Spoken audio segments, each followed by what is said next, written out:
تعلیمی اداروں میں پاکستان کا غلط سیاسی نقشہ شائع کرنے پر 5 سال قید، 50 لاکھ جرمانہ یا دونوں سزائیں ہوں گی۔ ملک بھر میں تعلیمی اداروں میں سروے اینڈ میپنگ امینڈمنٹ بل 2020 نافذ کر دیا گیا ہے۔ تفصیلات کے مطابق وفاقی وزارت تعلیم نے پاکستان کا غلط نقشہ شائع کرنے پر سخت سزائیں دینے کا فیصلہ کرتے ہوئے اس سلسلے میں قانون میں ترمیم بھی کر دی ہے، جس کے بعد تعلیمی اداروں میں سروے اینڈ میپنگ امینڈمنٹ بل 2020 نافذ کر دیا گیا ہے، جس کے تحت غلط نقشہ شائع کرنے پر 5 سال قید یا 50 لاکھ جرمانہ یا دونوں سزائیں بھی دی جائیں گی، جبکہ کوئی فرد یا اس سے متعلقہ ادارہ پاکستان کا غلط سیاسی نقشہ شائع کرنے پر اس سزا کا مستحق ہوگا۔ بتایا گیا ہے کہ ملک کے نئے سیاسی نقشے کے صحیح استعمال کے حوالے سے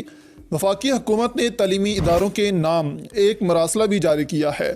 جو کہ ministry of federal education and professional training نے جاری کیا، جس میں کہا گیا ہے کہ تمام سرکاری اور نجی تعلیمی ادارے سیاسی نقشے کو اپنی ویب سائٹ پر آویزہ کریں۔ اس مقصد کے لیے سیاسی نقشے کے پرکشش ڈیزائن تیار کیے جائیں، جبکہ نئی کتابوں کی اشاعت میں بھی نئے سیاسی نقشے کے استعمال کو یقینی بنایا جائے اور سیاسی نقشے کی اہمیت پر آگاہی مہم چلاتے ہوئے سیاسی نقشے کے مقاصد کے حصول کے لیے اس کو زیادہ سے زیادہ فروغ دیا جائے۔ واضح ہے کہ وزیراعظم عمران خان نے پاکستان کا سیاسی نقشہ جاری کیا تھا، اس میں بھارتی غیر قانونی مقبوضہ کشمیر کو پاکستان کا حصہ ظاہر کرتے ہوئے سیاسی نقشے میں عالمی قوانین اور دو طرفہ معاہدوں کی روشنی میں بیرونی حد بندی واضح کی گئی ہے اور بھارتی دعووں کی نفی کی گئی ہے، جس کی وفاقی کابینہ نے پاکستان کے نئے نقشے کی منظوری دے دی، جبکہ پاکستان یہ نقشہ گوگل کو بھی بھجوائے گا، جس کے بعد گوگل میں پاکستان کا یہ نقشہ دکھایا جائے گا۔